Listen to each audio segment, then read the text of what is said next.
Hello and welcome back once again to the Wrestling Rant. It's Friday, May 24th,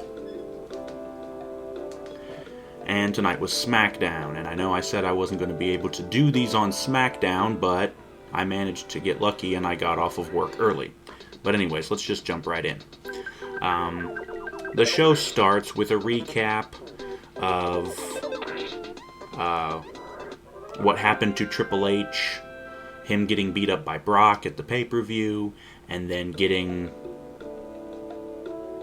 hit a few times by Curtis Axel on Raw the following night, and passing out and everything, of course. Whatever. They also recapped the Shield's success at the pay-per-view, winning the tag team titles and the US title.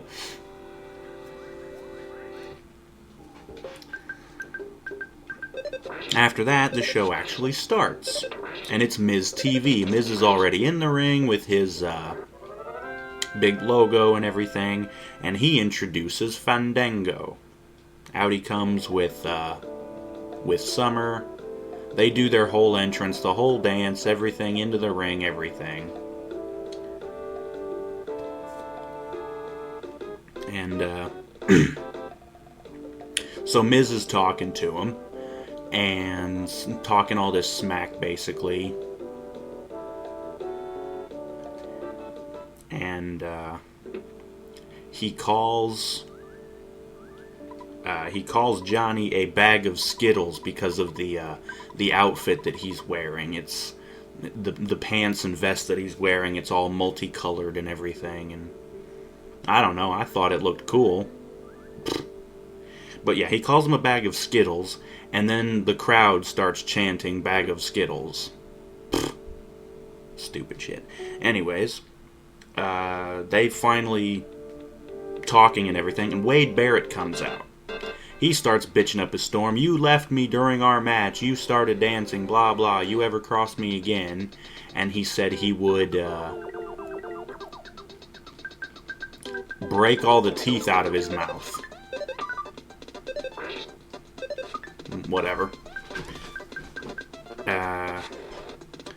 They had already mentioned at this point that The Miz has a rematch against Wade Barrett for the Intercontinental title, and that's going to be happening next.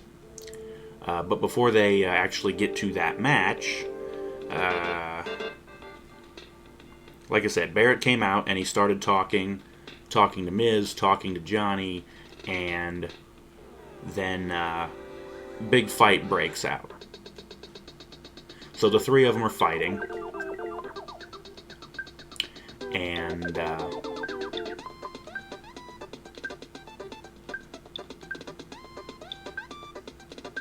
they start fighting, and whatever, I guess they get broken up. It goes to commercial. We come back. It's time for the match between The Miz and Barrett. They're having their Intercontinental title match. And it starts going, yada yada. And during this, Fandango is on commentary during the match.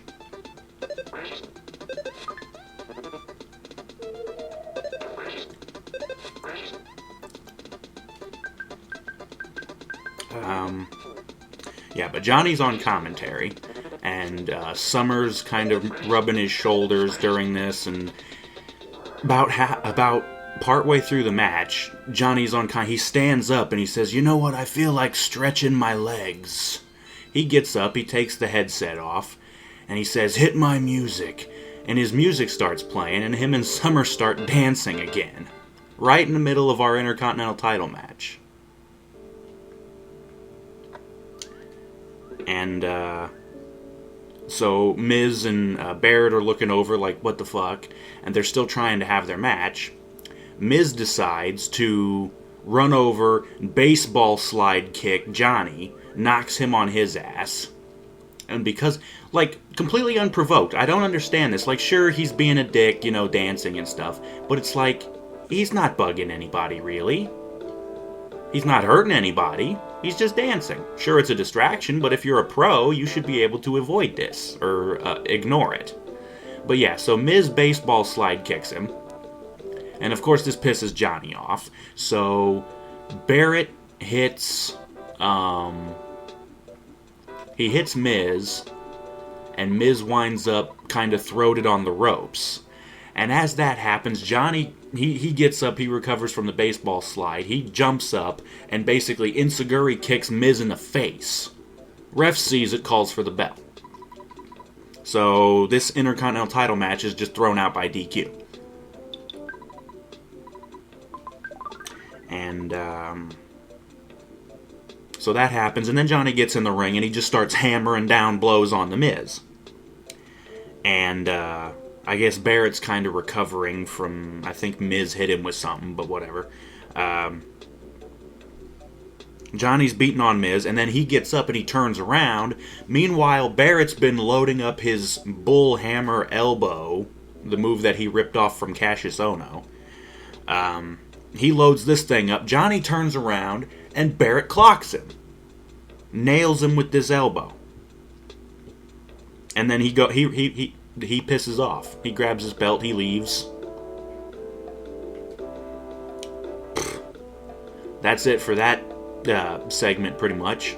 We cut backstage to Daniel Bryan, who's still sulking backstage in the locker room. Kane shows up. They're talking back and forth and all this crap about who's the weakest link and all this crap, and it's really just stupid. Bryan goes, he pisses off, and apparently up next, we cut back. I think there was a commercial break, and then we cut back. Jack Swagger's in the ring, and he's going against Daniel Bryan. They have a decent match. Swagger ends up tapping out to the no lock, the yes lock, the label lock, whatever the hell it's called. But he ends up tapping out to it. Bryan wins. And Kane was out there for Daniel during the match. They had to have Kane and the referee pull Bryan off because he's pissed off. Thinks he's the weakest link, all this crap. But they finally get him off. And then he doesn't think that's enough. He goes over and he locks the no lock on Swagger again. They got to pull him off him again. Okay, fine. Then we get another recap of Cena and Ryback from the pay-per-view. And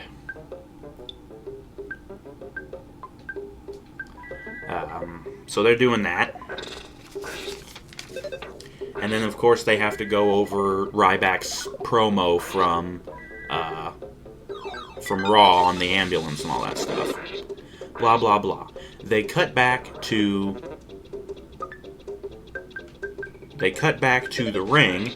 Damian Sandow and Matt Striker are in the ring, and there's this table set up, and it's actually a different looking table. It actually looks kind of nice. And on the table is this rope that's twisted and tied up in this big knot. Sandow starts telling this story, of course being the intellectual that he is, he knows all this crap. Starts telling this tale of this Gordian knot. Point is, it's a knot so complicated nobody is supposed to be able to unravel it, or whatever. Sheamus comes out. I don't know why. But Sheamus comes out, and he's talking, and he says, you know what, why don't you let me try to solve it? Oh, right. Before this, Sandow decided to let Stryker try and solve the knot. But yeah, he tries. And he can't really do it. Of course, he doesn't have much of a chance, but whatever. They go through that, and then, like I said, then Sheamus comes out and he says, why don't you let me do it? Sheamus gives it a whack. Can't really do it. And then Sandow, he says, just let me do it. Of course, being the intellectual that he is. He's looking at it. He's kind of pulling at it a little bit. He reaches underneath the table. There's I guess it had like a cloth apron kind of thing on it. He reaches under it. He grabs a pair of, what are they called? Like branch cutters? Wire cutters, whatever you want to call them. They're like hedge trimmers, basically. He pulls this thing out, and he just cuts the stupid thing. And he starts bragging, oh, I solved it, all this crap. And Sheamus is like, you know what, you got me. And he goes to brogue kick Sandow, and Sandow rolls over the table to dodge it. And he rolls out of the ring. And then Sandow says, or not Sandow, Sheamus says, you know what, you got lucky getting out of the ring there, but let me educate you about Newton's Law. And Sandow's like, I know Newton's Law. Sheamus kicks the rope at Sandow, which throws him off, and then Sheamus throws Matt Striker out of the ring on top of Sandow. Total dick move, I gotta say.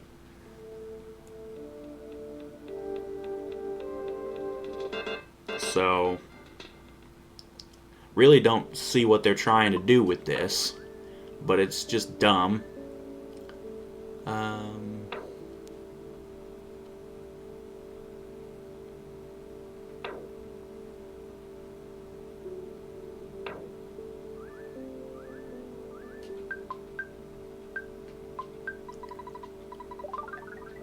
Right, so after that, I think there was another commercial. And when we come back, Jericho's coming out. And he comes out, and then Big Show comes out. So we're going to have us a match. They fight for a while. Nothing really all that special. It's, the typical underdog thing where Jericho's trying to overcome the size and strength of Big Show. And what ends up happening is they end up on the outside, and Jericho gives Big Show a code breaker on the floor, and the impact of it supposedly knocks Big Show over the barricade into the timekeeper's area. Jericho rolls back in the ring, and Big Show gets counted out. That's basically the finish. Really bad finish. And after the match, Show grabs a chair. He says, you know what, fuck this, I can't beat you in a match, I'll just beat the shit out of you. He grabs a chair, and as he's trying to get back in the ring, Jericho baseball slides it, kicks it into Show's ribs. Show stumbles. Jericho jumps out of the ring, he grabs the chair that Show dropped, and he starts whacking him with it, and Show runs off. End of that segment. Next, we get another freaking recap. This time, it's of Heyman introducing Curtis Axel from Raw and all that crap. And of course, that warrants Curtis Axel and Heyman to come out now.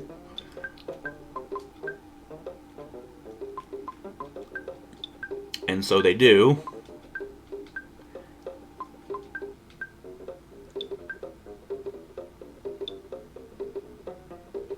And so they come out, and Heyman talks for a bit, and then Axel talks,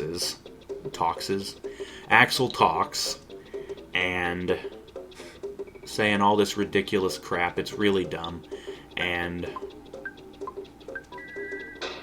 But anyways, apparently, up next, after the commercial break, we have Curtis Axel in action. So, okay, we've got us a match. Who's he going against? We come back from commercial, and Sin Cara is in the ring. Now, if you've been following the show, you'll notice that I haven't mentioned this guy before. That's because he hasn't done jack shit since before WrestleMania, hell, long before WrestleMania. This guy hasn't done a damn thing. He hasn't been on Raw, he hasn't been on Smackdown, and the fact of the matter is, he has flopped so hard. This guy was supposed to be this big deal, this big acquisition from Mexico. And then he got injured a couple of times. He didn't really do anything. He didn't really go anywhere. He keeps botching. He's not really all that great. And he can't speak English. So how's he supposed to have a feud when he can't talk? They teamed him up with Rey Mysterio, and then Mysterio got hurt. And I guess Sin Cara's been on Superstars, Main Event, that sort of thing, the C and D level shows. He's been there for the past however long. And,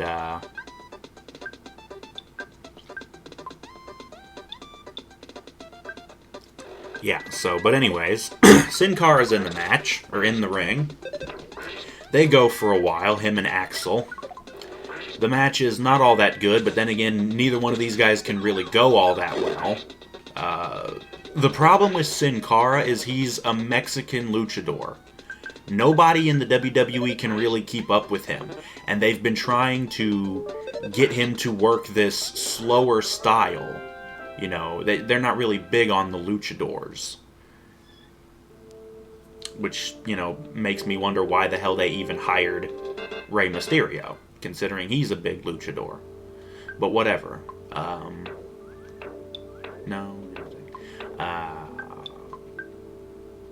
No.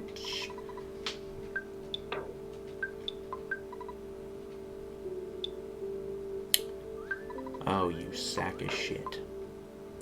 Anyways. So they're having this match, yada yada. McGillicuddy hits the McGillicutter. Have no idea what they're going to call that now that his name is Curtis Axel. Call it the Axe Cutter, I don't know. But he hits that and he wins. The match, not all that great, and honestly, I could give a shit less about either one of these guys. Neither one of them can talk. Sin Cara, like I said, yeah, shut up.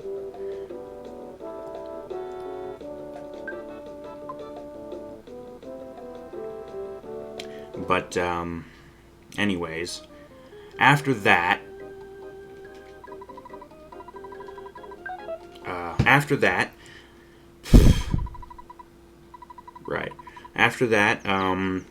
they cut to a commercial, and they say that,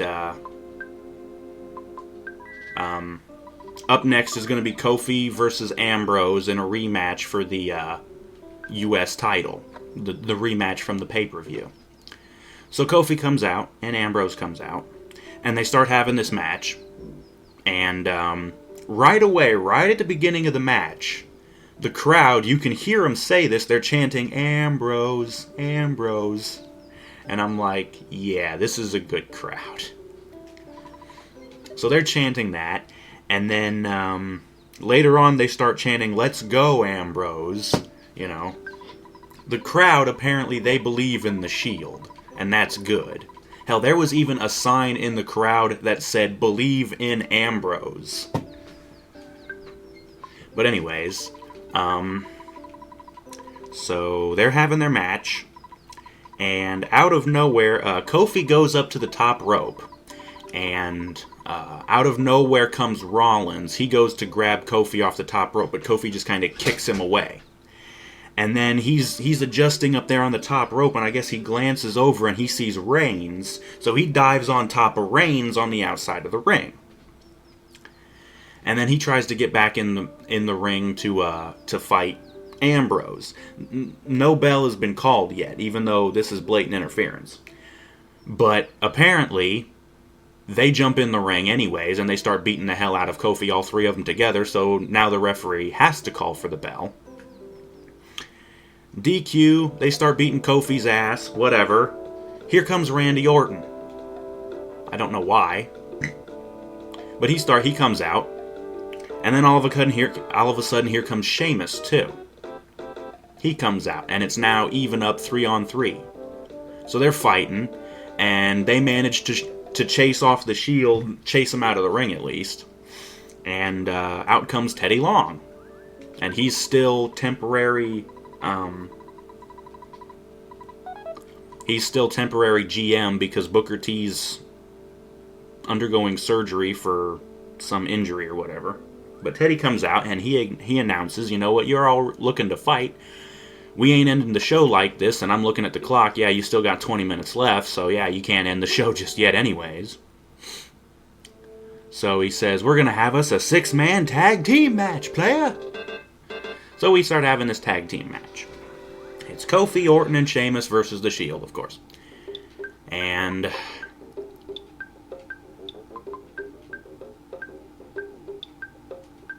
so they're going. And this actually turns into a fairly decent match. I mean, The Shield, all three of them are fairly decent, at least. I mean, Ambrose is pretty damn good, actually. Rollins is a good wrestler.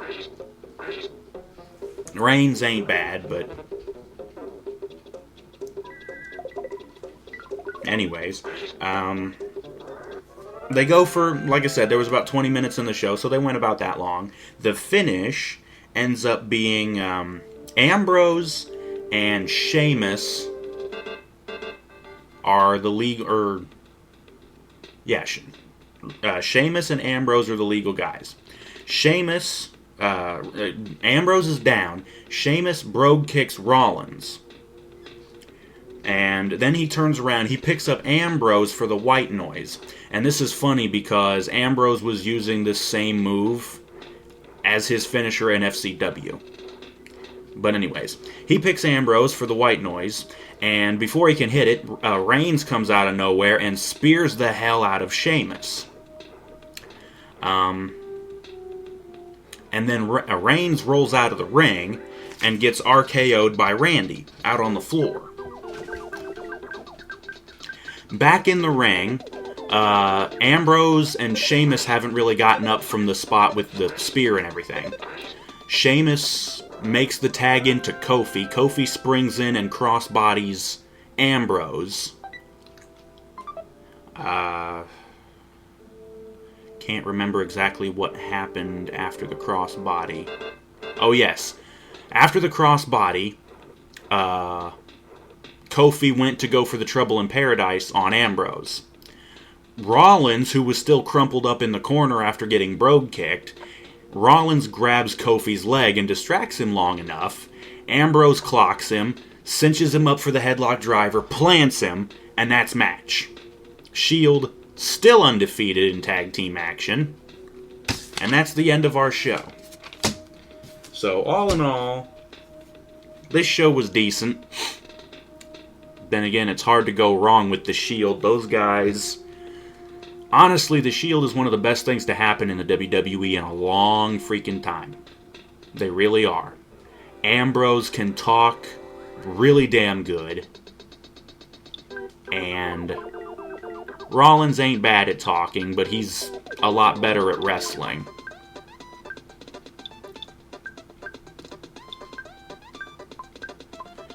And Reigns is the big muscle, you know. But these guys make a great team, and I'm just curious as to what's going to happen next. You know, I'm always, you know, what's going to happen next with these guys. You know, you've got Ambrose as U.S. champion now. You've got Rollins and Reigns as the tag team champions. It's some great stuff going on. And, so, but yeah, that's it for Smackdown. And, I also happened to catch the newest episode of NXT. The only real noteworthy things that happened was, let's see. The first match was Sami Zayn, who, if you don't know who that is, it's El Generico without his mask. If you follow indie wrestling, you know who El Generico is. He got signed by the WWE for a development deal, blah, blah, blah. So Sami Zayn, and he went against... who the hell was it?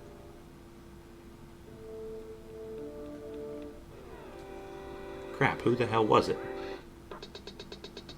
Oh, Kurt Hawkins. I feel bad for not remembering him. I actually like Kurt Hawkins. But anyways, he goes against Kurt Hawkins. And the whole match, the commentators are like, oh, Kurt Hawkins is this real WWE superstar. A rookie like Zayn, have to try pretty hard to beat a guy like that. Yeah, well, considering he hasn't hardly done anything in the WWE, Hawkins, that is. Yeah.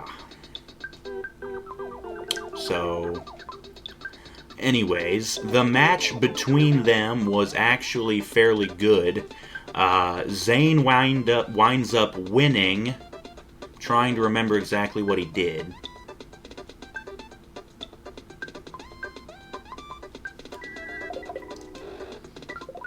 Say, El Generico's finisher was a brainbuster, but I don't think he did that.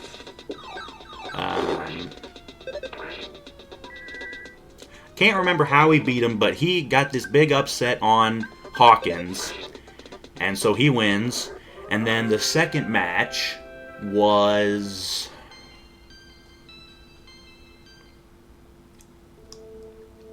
I believe it was... Antonio Cesaro versus... Yoshitatsu. And of course Cesaro beats Yoshi pretty quick. And then he grabs the mic. And he says, "Is that the best competition you got for me?" He's of course trying to talk a big game. He's saying, I'm so good, nobody can touch me, yada yada, I need better competition. Back out comes Sami Zayn. And he says, if you want some competition, I'm right here. They start going in the ring, we get a referee, we get us another match. So both these guys get a second match tonight. And another pretty decent match. Zayn ends up winning again. He managed to get, I think, a quick roll-up on Cesaro. And he got the win. And, of course, Cesaro being a heel, he actually acts like a heel. He attacks Zayn after the match. And then he leaves. After that, there was a match between another debuting rookie. Sami Zayn was just debuted on this episode as well. And the other... I'm trying to remember his name.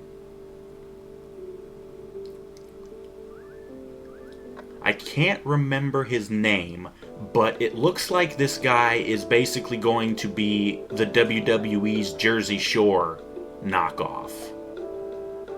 He's Italian. He's from Hackensack, New Jersey, and he's got the whole kind of like New York, New Jersey thing, bada bing, bada boom thing going.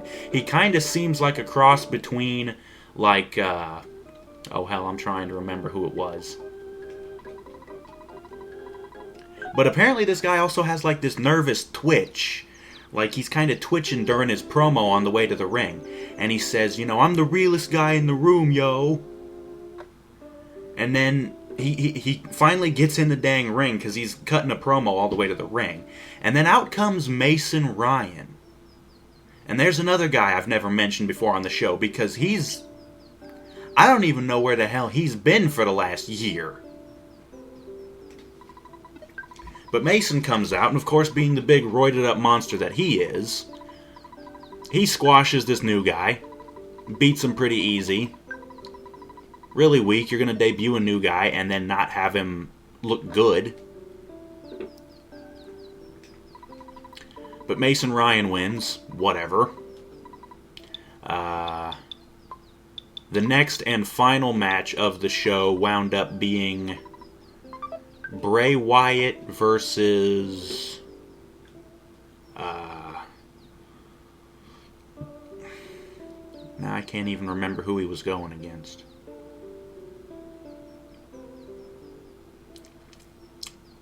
I don't remember. But Wyatt's still wearing this mask. And oh no, now I remember who it was. He was going against Corey Graves. Now, Corey Graves ain't bad. He's actually got a decent gimmick. He's like, If anybody remembers Shannon Moore's Prince of Punk gimmick, it's sort of similar to that. But still kind of an interesting take on it. But Wyatt ends up beating Graves with, of course, help from his two Ugly Hoss family members, Luke Harper and Eric Rowan. I finally remembered their names. But yeah, Wyatt's able to win, and the three of them start beating down Graves, and then out comes Cassius Ohno. Apparently Ohno has had problems with Bray Wyatt from like last week or the week before or something like that. And so they're going to continue this. So apparently Cassius Ohno has turned face, which is weird because he was a heel for the longest time.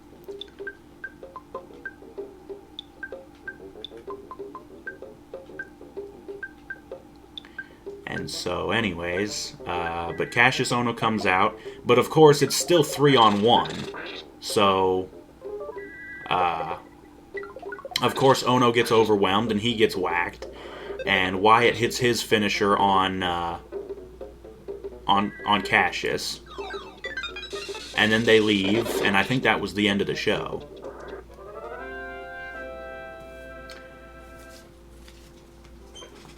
But yeah, so that was SmackDown and NXT. I think that's going to wrap it up for this episode of the show. Thank you for watching, and we will probably see you again on Monday night for Raw.